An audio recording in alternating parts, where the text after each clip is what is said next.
Hello future bankers, कैसे हैं आप।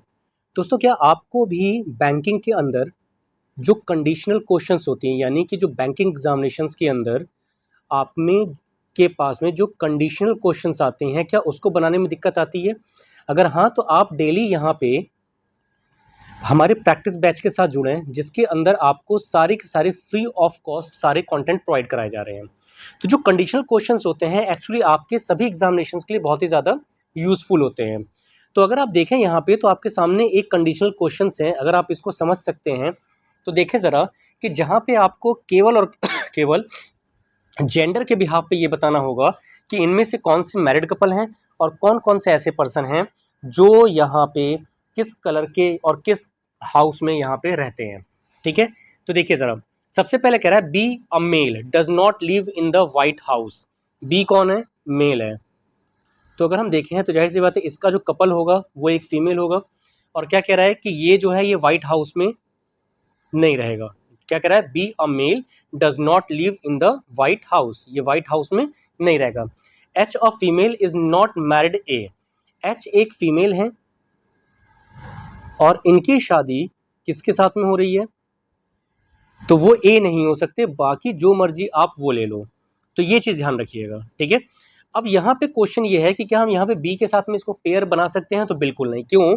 क्योंकि अगर यहाँ पे ये कह रहा है कि एच ऑफ फीमेल, तो यहाँ पे इसका मतलब ये है कि इसके जो जेंडर होंगे वो कुछ अलग हो सकते हैं।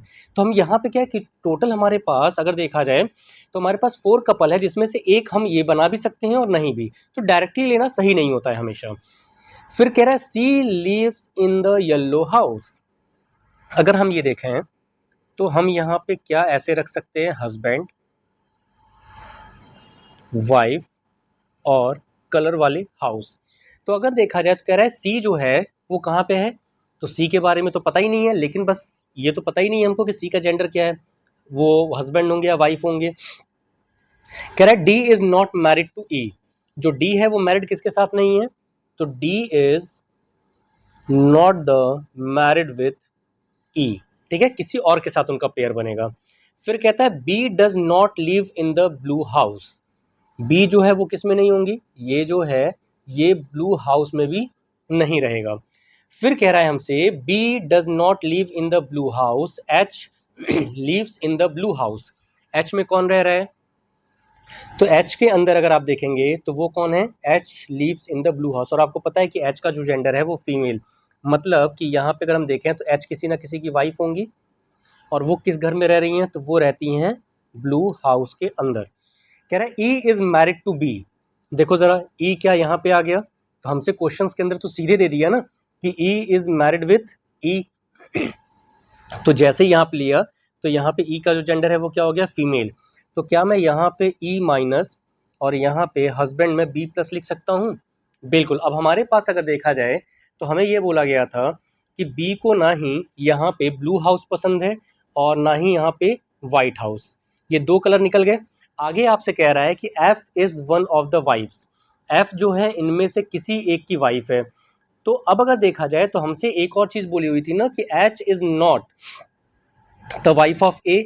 तो अगर यहाँ पे एच जो है वो ए की वाइफ नहीं है और यहाँ पे जो डी है वो ई के साथ मैरिड नहीं है, तो क्या हम यहाँ पे एच के साथ में डी को लगा सकते हैं? तो अगर हम यहाँ पे डी को कर दें तो इसका मतलब एक पेयर ये भी बन सकता है कि एच जो है वो फीमेल, क्योंकि हमारे पास क्वेश्चंस के अंदर यही दे रखा है कि एच जो है वो क्या है? Lives in the blue house. एक ये चीज़ दे रखा है। तो क्या एच के साथ में हम यहाँ पे डी को रख सकते हैं? तो डी का भी जेंडर क्या हो जाएगा? मेल।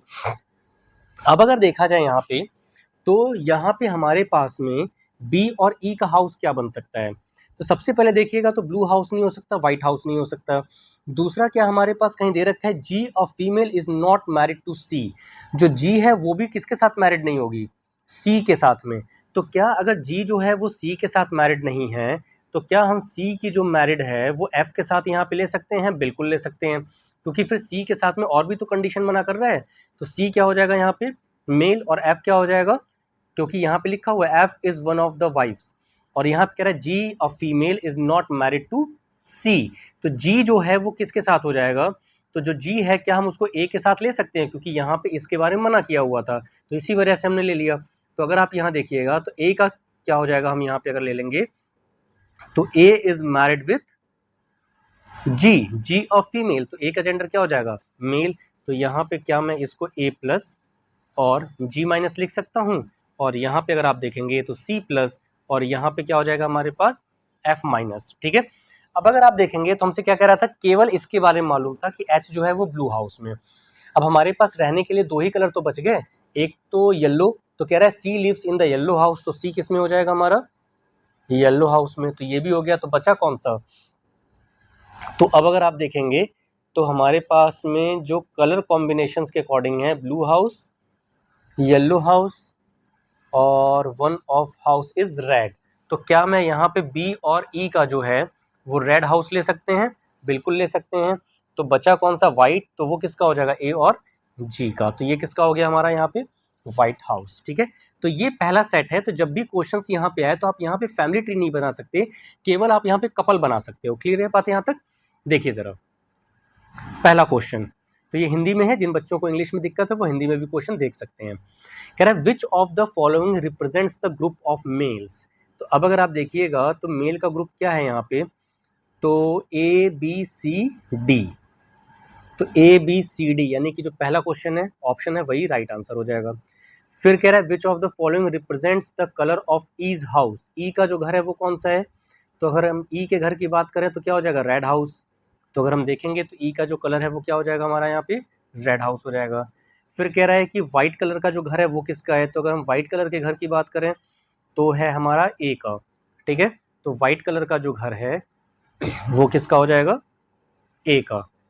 ठीक है, फिर आपसे कहता है कि इनमें से कौन सा सही नहीं है। कह रहा है D is the husband of H. तो डी जो है वो एच का हस्बैंड, तो डी और एच तो ठीक थे। फिर जी is the wife of A, तो जी और ए भी वाइफ थे। तो देख लीजिए यहाँ पे जी और ए जो थे वो भी डी और H, B E C F.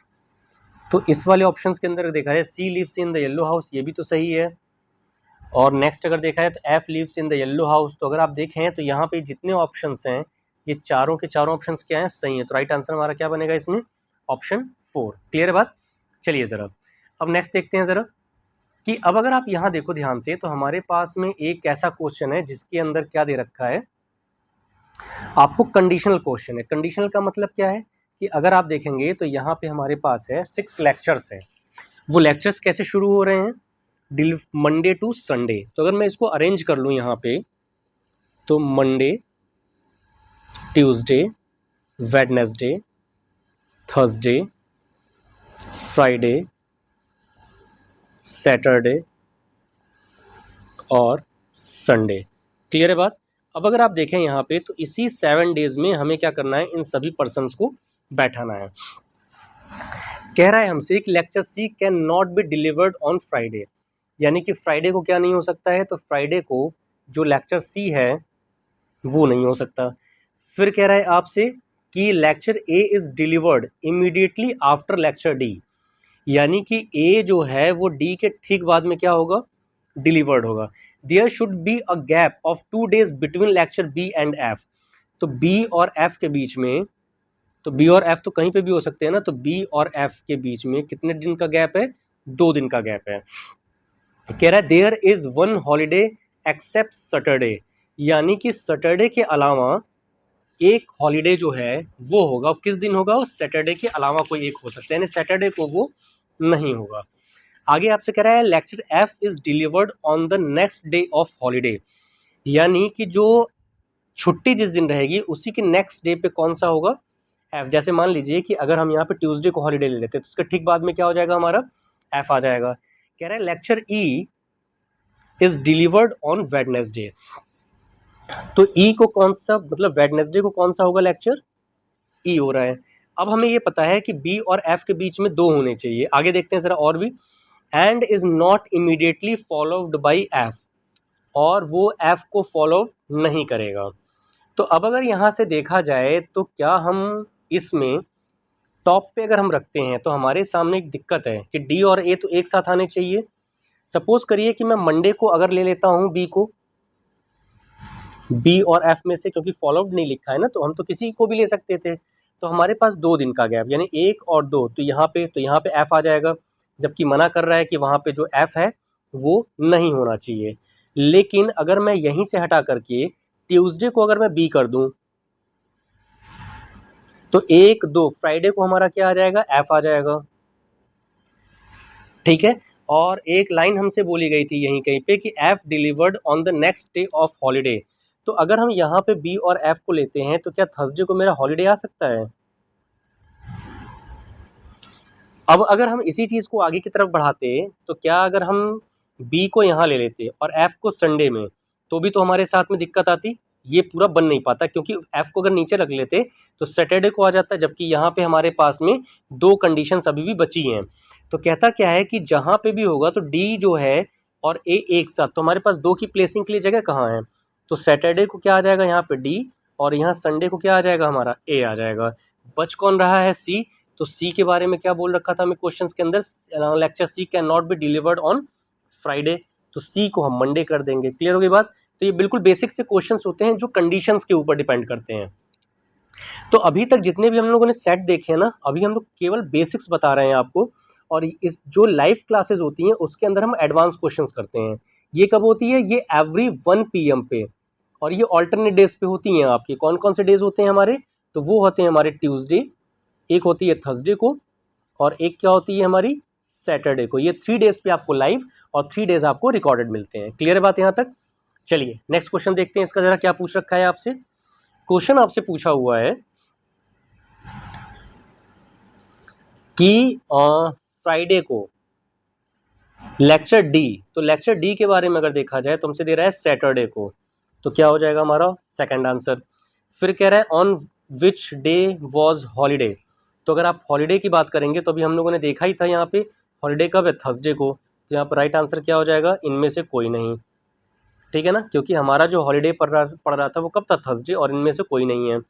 अगला अगर देखा जाए तो कह रहा है how many lectures were delivered between F and D, तो एफ और डी के बीच में अगर आप देखेंगे तो एफ और डी के बीच में कोई भी लेक्चर और नहीं है। ठीक है ना, तो अगर देखेंगे तो क्या दे रखा था हमसे, नन, यानी कि फर्स्ट हो जाएगा।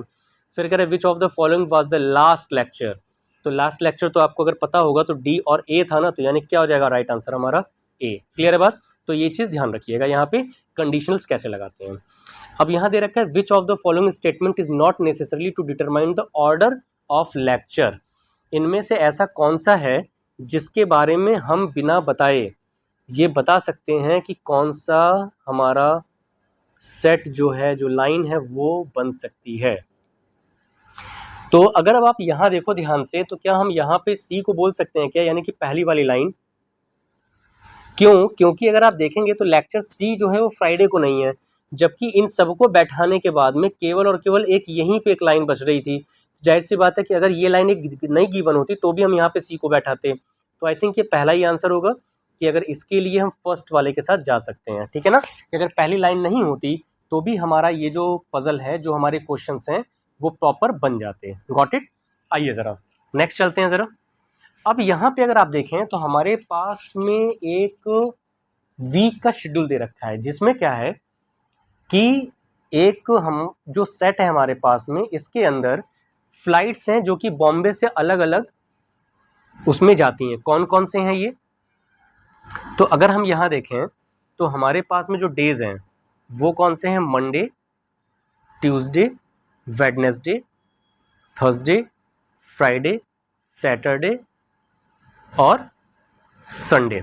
ठीक है, आगे आपसे कहता है, और यहाँ पे जो हमारे पास में जो कंट्री दे रखी है वो कौन सी, एथेंस,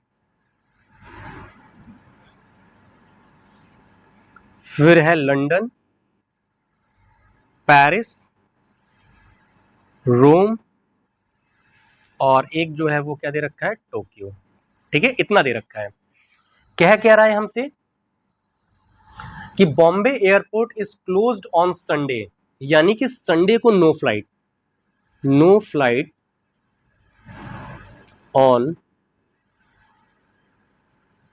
संडे। ठीक है, आगे आपसे क्या दे रखा है यहाँ पे आपको कि Sunday there is a flight to London from Bombay airport every day except Friday, Saturday and Sunday. मतलब कि there is a flight to London, यानी लंदन के लिए अगर देखा जाए तो हमारे पास में क्या दे रखा है कि कौन कौन से दिन पे नहीं होनी चाहिए, तो दे रखा है फ्राइडे को नहीं, सैटरडे को नहीं और संडे को नहीं। तो अगर हम ये 3 डेज निकाल दें तो लंदन के लिए क्या बचा, मंडे, ट्यूसडे, वेडनेसडे और थर्सडे, ये 4 दिन यहाँ से फ्लाइट जाएगी। आगे आपसे कह रहा है flight to Paris from Bombay airport leave 4 days in succession with 1 flight on each of the 4 days. यानी कि अगर हम देखें यहाँ पे तो हमसे अब ये जो कह रहा है पेरिस के लिए कि ये जब भी जाएगी तो ये रेगुलर जाएगी। जैसे मान लिया अगर ये मंडे को गई तो मंडे से लेकर ट्यूसडे तक, ट्यूसडे गई तो ट्यूसडे से लेकर के फ्राइडे तक, वेडनेसडे गई तो वेडनेसडे से लेकर सैटरडे तक। देखो संडे तो हो नहीं सकता, और हमसे क्या दे रखा है, flight to Paris from Bombay airport leave 4 days in succession with 1 flight on each of the 4 days, इन चारों दिन में, every day except Thursday Saturday. यानी कि अगर हम देखें तो आगे हमसे क्या दे रखा था, flights on each of the 4 days every day except Thursday Saturday and Sunday. तो अगर ये देखा जाए कि except Sunday, there is a flight from Bombay airport to Tokyo. अच्छा, यानी कि अगर हम टोक्यो की बात करें तो टोक्यो के लिए हमसे क्या दे रखा है कि थर्सडे को नहीं होंगी, सैटरडे को नहीं होंगी और संडे को नहीं। तो टोक्यो के लिए बचा क्या हमारे पास, तो अगर देखा जाए तो हमारे पास बचा मंडे, ट्यूसडे, फिर बचा एक वेडनेसडे, थर्सडे को जाएगी नहीं, और एक क्या बच गया हमारे पास में सीधे फ्राइडे को। यानी कि 3 डेज तो मना ही कर दिया कि सैटरडे को भी नहीं और संडे को भी नहीं। अब यहाँ पे अगर पेरिस की बात करी जाए तो अगर हम देखिए पेरिस वाले में अगर हम मंडे को ले लेते हैं तो मंडे को भी जाएगी, ट्यूसडे को भी, वेडनेसडे को भी, थर्सडे को भी, ये 4 दिन हो जाएगा। लेकिन यहाँ पे तो इस चीज़ के बारे में हमें कंफर्म नहीं है ना। मान लीजिए कि अगर मैं यहाँ से ट्यूसडे से शुरू कर दूँ, ट्यूसडे, वेडनेसडे, थर्सडे, तो फ्राइडे भी हो सकता है। और अगर मैं यहाँ पे एक सैटरडे ले लूँ और मैं वेडनेसडे से शुरू कर दूँ तो जाके मेरा सैटरडे भी हो सकता है, क्योंकि संडे को नहीं जा सकती है ना फ्लाइट। तो अगर संडे को फ्लाइट नहीं जाएंगी तो हम सैटरडे तक तो जा ही सकते हैं। तो उसके बिहाफ पे अगर आप देखोगे तो हमारा ये जो सेक्शन है ये थोड़ा सा अभी रुकेगा। तो हम देखते हैं ज़रा कहाँ पे है, हो सकता है आगे कुछ और कंडीशन दे रखी हो। देखते हैं ज़रा, कह रहा है during the week on alternate days except Sunday a flight leave for एंथेन from Bombay Airport. There are never flight to both Athens and Rome. अच्छा, Rome from Bombay Airport on the same day. On Monday and Tuesday there are no flight to Paris from Bombay. अब देखो जैसे ही यहाँ पे ये वाली line मना किया कि पेरिस से मंडे और ट्यूसडे को फ्लाइट नहीं हो सकती, तो जाहिर सी बात है कि मैं वेडनेसडे जाऊँगा, थर्सडे जाऊँगा, फ्राइडे जाऊँगा और सैटरडे जाऊँगा। तो इसका मतलब ये 4 हो गया। और हमसे क्या क्या रखा था आगे, फिर एक लाइन आपको यहाँ दे रखा है कि on Monday and Tuesday there are no flight to Paris from Bombay airport, there is only 1 flight per week to Rome on either Wednesday और फ्राइडे। यानी कि रोम के लिए या तो वेडनेसडे को होगा या तो वेडनेसडे को होगा और या तो फ्राइडे को, दोनों दिन नहीं होगा, दोनों में से किसी एक दिन होंगे। ठीक है, अब बच क्या रहा है एंथेम। तो यहाँ पे एक लास्ट लाइन और दे रखा है कि there is only 1 flight Rome from Bombay airport, no other flights leave from Bombay airport during the week. अब यहाँ पे अगर देखा जाए तो हमारे पास में एंथन के लिए जो दे रखा है, कह रहा है कि except Sunday a flights leave for एंथेम from Bombay airport, there are never flight to both Athens and Rome. अच्छा, कि एंथेम के दिन और जो बॉम्बे वाला है उस दिन, और जाएंगे कितने दिन यहाँ से, तो यहाँ पे अगर आप देखेंगे तो ये इस दिन नहीं बाकी सारे दिन पे हो सकते हैं। तो अब अगर आप यहाँ पे देखें तो जाहिर सी बात है कि यहाँ पे हम मंडे और ट्यूसडे जा सकते हैं, वेडनेसडे नहीं जा सकते क्योंकि यहाँ पे रोम है। फिर हम जा सकते हैं थर्सडे को, और फिर हम फ्राइडे को ना जा करके हम कब जा सकते हैं, सैटरडे को। ठीक है, तो ये क्या है हमारे पास में, ये पूरी की पूरी क्यों ऐसा है, क्योंकि जिस दिन रोम की फ्लाइट होंगी उस दिन हम एंथेम भी नहीं जा सकते, मतलब एंथेम वाली फ्लाइट भी यहाँ पे नहीं आ सकती। क्लियर है बात, तो ये चीज आपको यहाँ पे ध्यान रखनी है। क्लियर बात। अब देखिए जरा यहाँ से पहला क्वेश्चन पूछता है how many flights leave on Monday from Bombay airport. Monday को अगर हम ये देखें कि हमारे पास में जितनी भी फ्लाइट्स हैं वो कितनी हैं जो मंडे को उड़ करके मतलब यहाँ से उड़ानें भरती हैं। तो क्या हम यहाँ से बता सकते हैं कि जो भी मंडे को हैं वो, देखते हैं ज़रा, तो मंडे को अगर देखा जाए तो हमारे पास कितनी है, केवल और केवल 1 2 3 ही फ्लाइट तो हैं, क्योंकि हमारे पास में टोक्यो को भी तो जा रही है, तो और एंथेम भी है, लंदन भी है, तो कितनी फ्लाइट यहाँ से डिपार्चर हो रही हैं। तो अगर आप देखेंगे तो यहाँ पे टोटल नंबर कितनी है, 3 है। फिर कह रहा है आपसे कि which route has the same number of flight during the week from Bombay airport, यानी कि बॉम्बे एयरपोर्ट से हफ्ते के दौरान किन रूटों पर उड़ानों की संख्या एक जैसी है।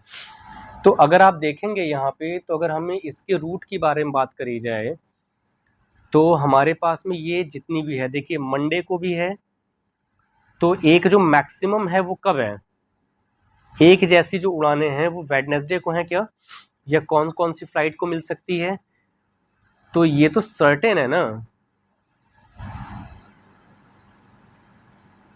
तो यहाँ पे अगर देखा जाए तो हमारे पास में क्या रहा है, Bombay to London and Bombay to Athens.